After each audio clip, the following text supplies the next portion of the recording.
What's up, guys? Thank you for being here. Thanks for checking out the video. This is the Savage Crucible Naraka the Undying unboxing showcase review. So this is all courtesy to Harbinger Studios, Savage Crucible. Thank you guys for sending this my way to check this figure out, because I was actually enjoying it when I saw it at ZoloCon. You guys kind of were doing a great presentation at the table of all the new figures that are going to be coming out, and Naraka the Undying was very, very unique, and it was going to be a Toylanta Con debut figure. So that's really cool. Toylanta is actually happening while I'm actually making this video, so this is it's really cool to actually have this in hand. I was not able to make it to Toylanta, so I appreciate everything from Savage Crucible. So thank you guys so much. This is available actually if you go onto their website, onto the Savage Crucible website, because they did a reservation system where you basically get or order a reservation for when you can pick it up at the show. And then of course any that did not get picked up, that's going to be left up onto, I think, the last day of the show for people to purchase depending upon what is available. So if you're there, make sure you just get your reservation in and be able to order this thing and then pick it up at the show if you're going. So outside of that, I know that this figure, as well as Brynjar, they're going to be available on the website after, I think, probably like midsummer, something like that. So yeah, let's take a look at Naraka the Undying, which I'm actually very excited about because I did enjoy seeing it at the ZoloCon show. And there is your look of this figure, which is really, really cool. There's a read up right there of the character. So let's unbox this and take everything out, and let's take a closer look.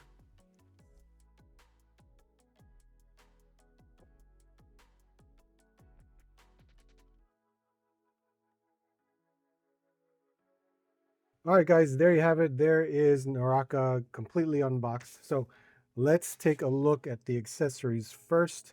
And of course, we will take a look at all the paint and sculpt and the articulation. So here we have more of like a helmeted head sculpt, which is actually very cool. The color, like there's that shade of silver along with the like little bits of purple in there. Plus you could see there's some red in the eyes. Let me see if I can kind of take some of my light and kind of put it forward here.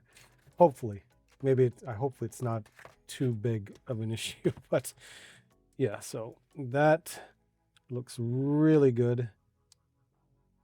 I love it's like this almost like metal in a way. So, and I love like that silverish tone, the purple that kind of shines out in there. That's really awesome to see that. Then we have, I guess, like a piece of mask that can go on the one side of his face to cover up that scarring that he has. So there you have that. And I think it's just a simple like kind of layover on the head. We do have a pair of horizontal gripping hands, which are very nice. And then we have some expressive hands as well. So we have those there. Nice to have some options. Of course, hands are always important. We have this sword, which is extremely unique. This is nice to see. Different colorways, of course. There's some gold in the imprints here, but it's a translucent like pink that we see going on. Mine has a little bit of this black right there. I'm not exactly sure if that was just a paint defect going on, but look at the handle and the hilt. That looks amazing. That looks really good. And then we also have this other translucent type sword. Very different. Looks more ice than anything, but it's got some imprinting right there along the sword. Not exactly sure on the possible language of it, but that's pretty neat to see. And again, look at the handle, the hilt. That looks awesome too. So the other accessories that you can also think about, because armor is also an accessory. These are removable armor pieces right here at the top, also here at the shoulder pauldrons. Even the chest armor can be removed as well. and the skirt piece can be removed, as well as the holster here, which the holster I'm very surprised with. This holster is very unique. I don't know if I've seen this before in the line, so for all I know, this is new, but at least if it isn't, it is new to me. But look at the belt. I love the belt because they have so many peg holes here for so many different options, because you're able to utilize the accessories that are from all the figures or the accessory packs and utilize them in these holes right here. So for example, like Brynjar had this scroll, and I could easily, place one of these scrolls in that. So that's cool to see. I'm glad, we're seeing stuff like that. So that's really awesome. The thing with the armor though, the gauntlets here, as well as the shin armor pieces here, they're sculpted in. So if we were to get a blank body, we're going to need new forearms like so, and new legs here too, to also get a blank body for this, because this is a very unique color. It's like a white with a blue and purple, so it's, hey, very cool. All right, starting with the head. The head is pretty wild, right? This is a very, very unique head. You can see from the one side, there's a lot of some wash right there to help accentuate the sculpt in the head. But then on the other side is like, goddamn, man, he really went through it. That is really gnarly with the skull here, and there's the green, as well as this eye, which looks like it's a translucent red in a jewel, maybe. I'm not too sure, but that is separate in there. There's also another feature. There's a blacklight feature to it as well. So I do have a blacklight, and I got it from my daughter, so she helped me with that. We'll get that at the end of this part here. But this, you could see in the different paint in the armor here. It's got silver and then purple tones, because kind of transition in with the red jewels or stones that are embarked in here. And then of course the armor, you can see all that transitioning paint going on, new sculpt, everything like that, including the back area, more of like a spinal cord right there. And then you can see more with the skirt piece. It travels everywhere. You got that purple going on and the silver tones. Oh yeah, these are also removable. You can remove that. You can change that up if you wanted to. And more of the skirt piece, which is like a leather. You can see the texture in that. That looks really nice. And the armor and the gauntlets and in the shins right here look really nice. And of course with his feet, he's got these sandals on. They painted the buckles on there. The soles are all brown, so you can see the painted buckles here as in the guards right there. I love that attention to detail, especially with paint. If you're going to, add all that detail, it's really awesome to see that stuff going on with a figure, as with all the sculpts that they have in the armor. And of course the skin tone. Skin tone is very unique for this line. We don't have a character like this, as well as just a body, I guess you could say a colorway like this for the skin tone. So this is very awesome. It's neat to see something different. But yeah, that's really cool. And of course, let me get the, here's my trusty blacklight from my daughter, right? Look at that. Let me kind of turn this away, and I can show you right here. Look at that. That's awesome. You could see that blacklight. I think if you just hold it long enough, and it'll probably glow for a little bit, but I haven't tested that out yet, of course, because I just unboxed it. But getting to see that detail in there is really a cool effect. It's definitely a cool effect to see something like that. I've never thought of having some kind of feature like that. That's really cool. And just to show you guys, if you remember my previous Brynjar video, this was the sword from the mystery bag, and this also has the blacklight feature that I did not show you guys previously. So that's really awesome. Let's see, this looks so.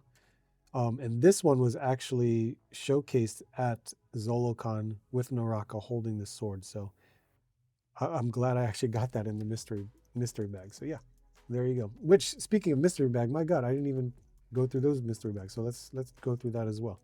So here's the first mystery bag. Can't believe I forgot to even open this up. Let's see what we got this time. And I'm hoping it's something different, of course. So let's, oh my God, is it the same thing? Oh my God, it's the same thing. I got the same thing, but it is different though. Look at this. There is a difference because you can see there's the blacklight piece here, but there's no blacklight for this one. But there is some translucency on this one as well. Let me get that light and just see. Is there? I don't know if there is. Maybe there is. Maybe it's purple, or that's just my black light. I have no idea. This one, you absolutely can see the glow right there, but this one, no. So there you go. Okay, one, I got a black light one, and the other one I don't. So, okay, I got the same sword. The other one is another mystery. This is different because it's more of like an accessory than a weapon. So let's find out.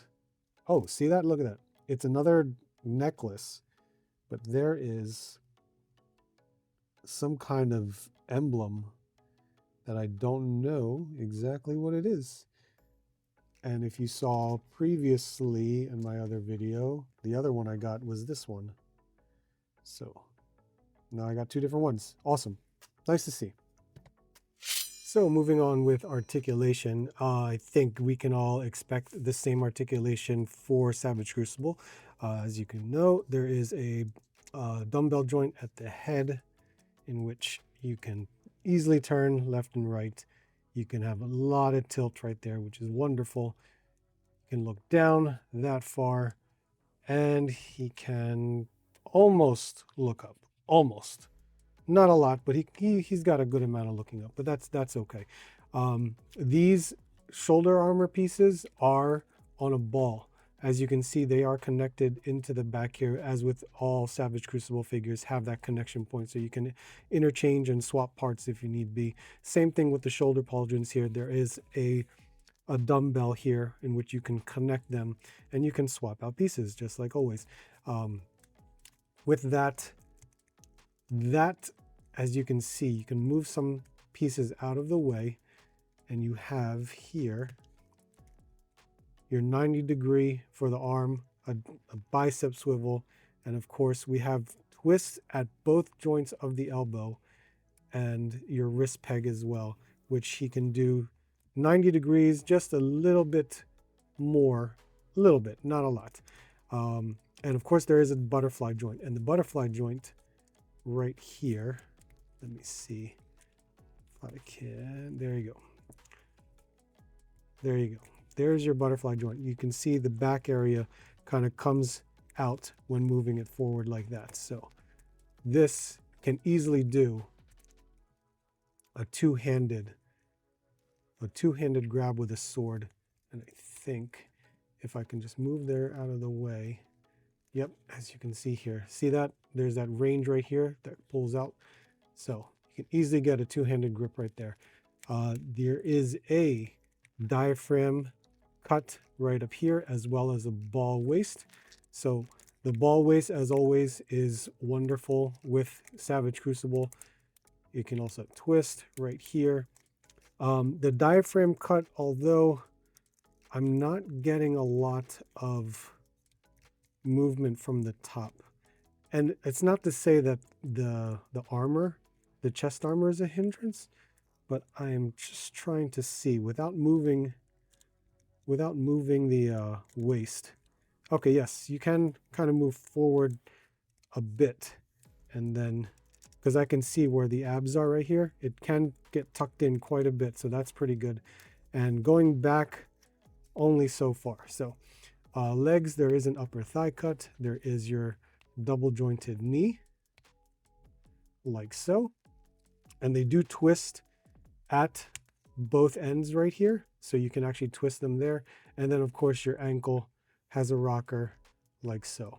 So this is your typical Savage Crucible type articulation. You can find this with mostly every figure in the line, so you should be familiar with it. But this is an excellent build. This is an excellent sculptor, but this is really cool. I really do like this. And God, just to test out, as you can see, let's pop the head off. There's your dumbbell joint. Let's take a look at what this head sculpt looks like. There you go. Head is popped on. Looks amazing on there just because the whole look with the armor looks so wild. That's crazy. Plus, these are articulated. You can actually turn them however you may want. Who knows? You might want to move them forward if you'd like. But it's a cool headdress piece. Really awesome to see something like that. And then let's just, for the sake of it, we'll put the original head back on. And then with the mask piece right here, let's see, you just have this one plastic strap that you just have to kind of wind over his head and kind of form where you're going to have. Okay, so use the ear as the guide. I would say that use the ear as the guide, place that on there, and then wrap the strap around the rest of the head, and there you go. That's really awesome too. That's a neat look. That's a really cool look though, especially when you take that off, man. Such a gnarly head sculpt. That's awesome. Now, of course, he has this sheath right here, so I guess it's safe to say we can add this ice type sword right here. I love, that's really cool. I really love that translucent ice sword right there. Or this like flame sword, which I guess you can fit right. This looks like a nicer fit. That looks really cool fitting in this one. So we could, it's safe to say we could probably leave this sword in there. There is some clearance in a way. I think we can turn this a little bit because I know it's in the peg system, because there's a peg here, meaning you could take this off and put it somewhere else if you want to, or, you know, use it for a different character. But I think that'll work well. I want to put this under his arm. Like, there you go. That's what I wanted to do. There you go. And for his height, he stands right at like 7 inches tall. Yeah, right there at 7. All right, and for comparison, here's Marvel Legends, G.I. Joe Classified Series. We have Jada Toy Street Fighter. Here we are with Action Force. And here's Spiro Toys Warriors of the Kingdom, Mythic Legions. And here we have another Savage Crucible. Here's Brynjar Veil. This was the previous review that I did. And of course, both of these hopefully can be found at Toylanta this weekend. So if you haven't gotten your reservations, hopefully you got them. Or hopefully if they're available by Sunday, you guys can pick them up. All right, guys, there you have it. That is my unboxing showcase review on the new Savage Crucible Naraka, the Undying. I hope you enjoyed it. I hope you like this figure. I'd say definitely give it a shot. If you're in Toylanta right now, hopefully you're able to pick one up. I would highly suggest it. It's a great looking figure. Colors and everything really pop out here, especially for something new in the Savage Crucible line. It's definitely well worth it. So let me know your thoughts. I would love to hear from you guys. Thank you so much for watching the video. Make sure to hit that like, comment, subscribe if you're new. I would greatly appreciate it. On our way to 10,000 subscribers. So hope to see you guys soon, and I hope to see you on the next hunt.